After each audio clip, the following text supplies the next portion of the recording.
All right, so welcome back to another comic review. Another book sent to me by my friend Chris. Chris, thank you once again.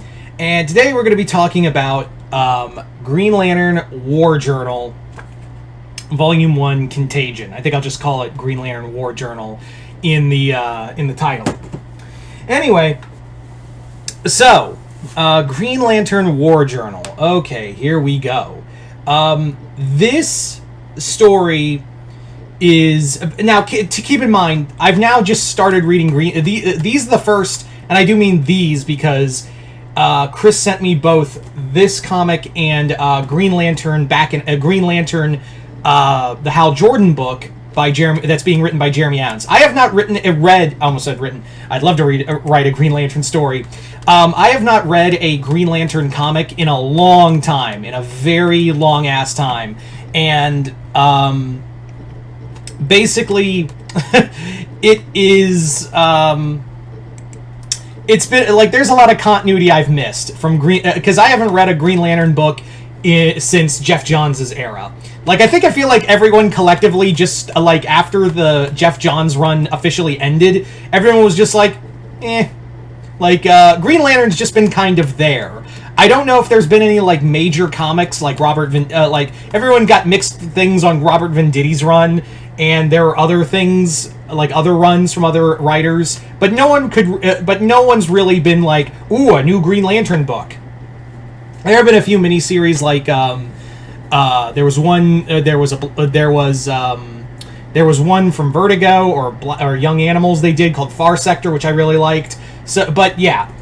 So, as you can tell, Green Lantern War Journal is about Hal Jordan. It's written by Philip Kennedy Johnson and artwork by Montos. I have no idea who that is. But yeah, so this book is set after some events, and almost said Hal. And John essentially has basically given up being a Green Lantern. He's retired. He's gone to go stay with his mother, who has all the further signs of Alzheimer's, and he's just kind of like trying to be content with his life. However, in another universe, a being called the Revenant Queen and her Revenant Dead, which I guess are like supposed to be like their universe's Black Lanterns, are on the hunt for John Stewart. And they go to this universe to hunt him down, leading to that universe's Green Lantern to go find him by the name of Shepard, although he's not a commander.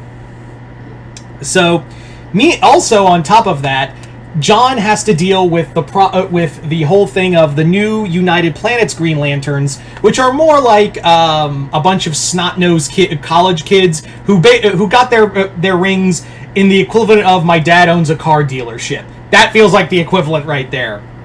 So what I like about this book is John Stewart himself. It's been a while since we've had a John Stewart-centric comic, and I really do like a lot of what the story brings here with what Philip Kennedy Johnson's trying to play here, is that he is basically doing a comic where that's talking about post-traumatic stress syndrome, where Green Lanterns are soldiers. And John Stewart was a soldier even before then. So now he's just kind of living this life of, I am now trying to end the war, but is the war over with me?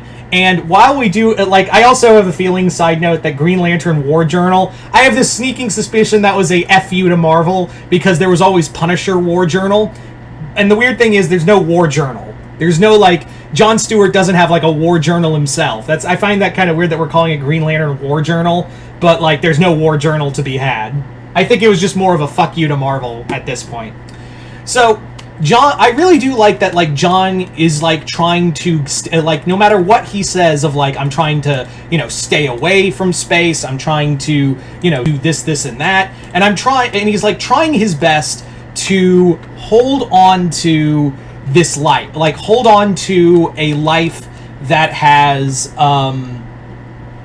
this life that has been with him for so long that he doesn't know how to readjust to civilian life. It's something that actual soldiers deal with, of after you've spent so much time overseas or in a combat zone, you have a rough time trying to remember who you are. And I do think at the earlier issues we do see that with John, before he has to like encounter like the United Planets version of Green Lanterns as well as the Revenant Queen. The Revenant Queen is kind of, like, I'm not going to spoil what she really is. It's kind of a tie-in to what Philip Kennedy Johnson did with the Warworld saga. So I'm not going to spoil what that is. But if you like, it's kind of a, oh, that's a cool nod kind of story. I also like just the sheer amount of detail and how much how much Philip Kennedy Johnson's working with the rest of the universe. He brings in Steel and does a lot of stuff with Steelworks, which was written by Michael Dorn. Chris also sent me that comic, so expect that review somewhere down the line. The first volume does leave on a cliffhanger, but I do think it's a pretty solid book so far. I really do like this kind of, John Stewart trying to move past being a soldier, but the war a new war is here, and it's not done with him. All in all, if you've been away from Green Lantern, I don't know if this would be a solid start, because it does deal with some stuff that John went through that I have not read, so I couldn't really recommend it. But if you are like a John Stewart fan and just happy to have another Green Lantern title where he's the main focus, here's your comic right here. So I did like it, and I do look forward to reading the second volume. Anyway, Chris, thank you once again for sending me this comic, and you guys tell me in the comments below if you've read Green Lantern War Journal. Let me know in the comments below what your thoughts are of it. Just comment below, let me know. Other than that, hope you all enjoyed this. I'm Mr. Multiverse. I'll see you next time, the Multiverse.